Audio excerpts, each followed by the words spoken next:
नमस्कार आणि आपले बाहेरील व्यासावर अंडरकट वेगवेगळ्या शोल्डर्सने ±0.06 mm स्टेप टर्निंग करणे या सत्रात स्वागत आहे. चला आता आपण सत्राला सुरुवात करूया. आता या सत्राची उद्दिष्टे पाहू. या सत्राच्या शेवटी आपण सक्षम व्हाल वेगवेगळे शोल्डर्स टर्निंग करण्याचे ऑपरेशन्स करणे, स्क्वेअर शोल्डर्सच्या स्क्वेअरनेस तपासणे, बिविल्ड शोल्डर्सचे शॅम्फर मोजणे, गेजसह फिलेटेड शोल्डर्सच्या त्रिज्येत तपासणे, अंडरकट शोल्डर्सची खोली तपासणे. सराव करण्यासाठी आवश्यक साधने ही आहेत: स्टील रूल, आउटसाइड कॅलिपर्स, चक्की, facing tool, turning tool, parting tool, chamfering tool, lubrication oil with can, radius gauge. Step turning म्हणजे कमीत कमी 2 भिन्न व्यास असलेल्या दंडगोलाकार शाफ्टची मशीनिंग करण्याची प्रक्रिया. सिंगल पॉइंट कटिंग टूल वापरून मटेरियल काढून लहान व्यास तयार केले जातात. जेथे व्यास बदलतो तेव्हा तिथे एका टप्प्यात बदल होतो. स्टेप टर्निंग ऑपरेशन करत असताना वेगवेगळे प्रकारचे शोल्डर्स मशीनिंग केले जाऊ शकतात. ते असे आहेत: स्क्वेअर शोल्डर्स, बिवेल्ड किंवा angular shoulders, filleted shoulders, undercut shoulders. चला आता आपण वेगवेगळ्या शोल्डर्स टर्निंगचा क्रम जाणून घेऊया. आउटसाइड कॅलिपर आणि स्टीलची मोजपट्टी वापरून नमुन्याचे परिमाण तपासा. 3 जॉ चकमध्ये जॉब ठेवा. वर्कपीसच्या एका टोकाला फेसिंग ऑपरेशन करा.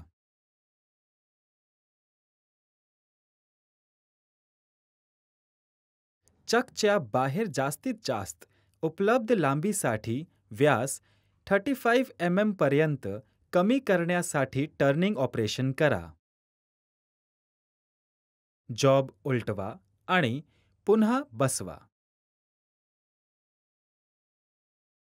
वर्कपीसच्या दुसऱ्या टोकाला फेसिंग ऑपरेशन करा जेव्हा वर्कपीसची एकूण लांबी 100 mm असेल.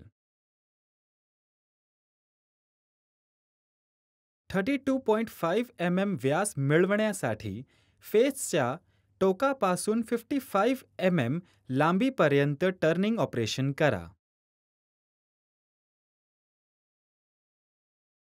फेसच्या टोकापासून योग्य अंतरावर डॉट पंच मार्क करा जिथे शोल्डर्स मशीनिंग केलेले असणे आवश्यक आहे.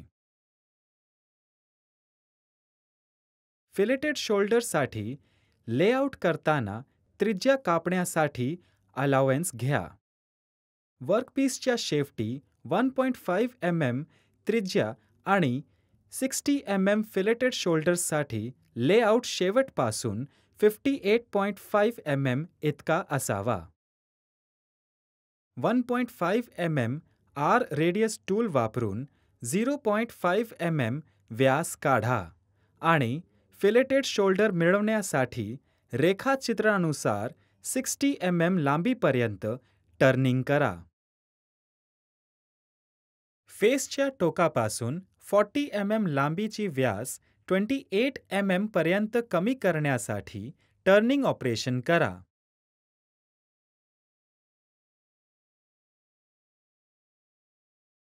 रेखाचित्रानुसार 2 mm बाय 45 डिग्रीचे बेवेल्ड शोल्डर मिळवण्यासाठी शॅम्फरिंग ऑपरेशन करा. आवश्यक लांबी मार्क करण्यासाठी परिघाभोवती शार्प टूलच्या पॉइंटने एक हलकासा ग्रूह कट करा.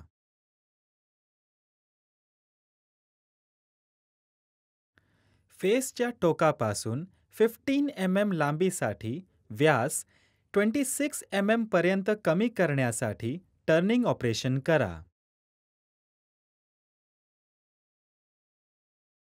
साइड नाइफ टूल वापरून चित्रानुसार स्क्वेअर शोल्डर मिळवा.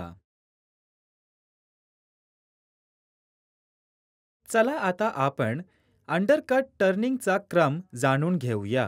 मध्यभागी उंची दुरुस्त करण्यासाठी टूल पोस्टवर अंडरकटिंग टूल सेट करा.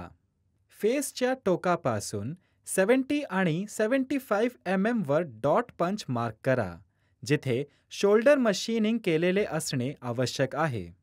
अंडरकट शोल्डर्सच्या स्थानाच्या शक्य तितक्या जवळच्या लहान व्यासावर खडू किंवा लेआउट डाई लावा. फेसवरील खडू किंवा लेआउट डाई काढून टोकेपर्यंत टूलचा पॉइंट थोडा आत आणि वरची स्लाइड ग्रॅज्युएटेड कॉलर 0 वर सेट करा. कटिंग क्रियेस मदत करण्यासाठी कटिंग फ्लुइड लावा आणि पृष्ठभागाची चांगली रचना करा. क्रॉस स्लाइड हँडलला घड्याळाच्या उलट दिशेने वळवून कटिंग टूल मागे घ्या.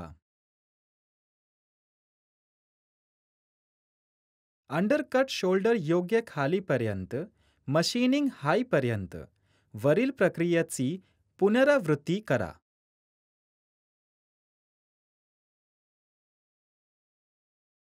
काय करावे आणि काय करू नये?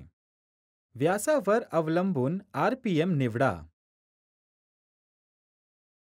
टूल योग्यरित्या सेट करा. रेखाचित्रानुसार तुम्हाला वेगवेगळे शोल्डर्स मिळत असल्याची खात्री करा. स्टीलची मोजपट्टी वापरून टप्पे तपासा. योग्य प्रमाणात कूलेंट वापरा. तीक्ष्ण कॉर्नर हटवा. सर्व परिमाण तपासा. संक्षेप करण्यासाठी आपण हे शिकलो आहोत: वेगवेगळे शोल्डर्सचे टर्निंग करण्याचे ऑपरेशन करणे, स्क्वेअर शोल्डर्सच्या स्क्वेअरनेस तपासणे, बिविल्ड शोल्डर्सचे शॅम्फर मोजणे, गेजसह फिलेटेड शोल्डर्सच्या त्रिज्या तपासणे, अंडरकट शोल्डर्सची खोली तपासणे. तर हे बाहेरील व्यासावर अंडरकट वेगवेगळ्या शोल्डर्सने ±0.06 mm स्टेप टर्निंग करणे बद्दल आहे. चला आता आपण पुढील सत्रात भेटूया.